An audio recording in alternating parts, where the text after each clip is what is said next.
It's more a few little factual things rather than any overall thesis, not because I'm made up my mind and nothing is going to make me change it, but just I've been working and speaking on the book for long enough, 5 years, that any of the objections that would have caused me to change my mind, I probably heard early on, and the mind changing went into the writing of the book. But there are a number of empirical claims where I've learned of new work that might make me write things a bit different. For example, there's debate among political scientists as to whether the extent to which democracies don't fight each other and why. That's a pretty good generalization. They don't fight each other. They tend, on average, not to get into wars in general. But the problem in proving it is that a lot of other things are true of democracies as well, such as the fact that they tend to be capitalist.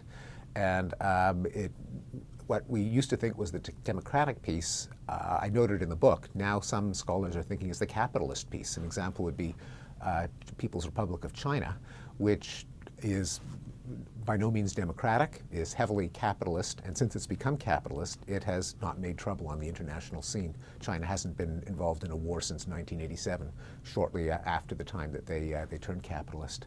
Well, fast forward to the present, and now the pendulum may be switching the other way. It might have been democracy all along, not capitalism, depending on how you do the statistics.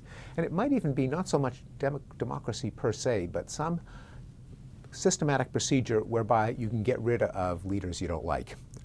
Democracies do it every 4 years or so, but even dictatorships can do it if there's some party committee or some vulnerability of the leader, like as in the case of Khrushchev, where he was toppled by his own party and could not just do what he wanted without any consequences. So that's an example. Another example would be medieval violence. It's undisputed among historians that violence, interpersonal violence, plummeted since the Middle Ages.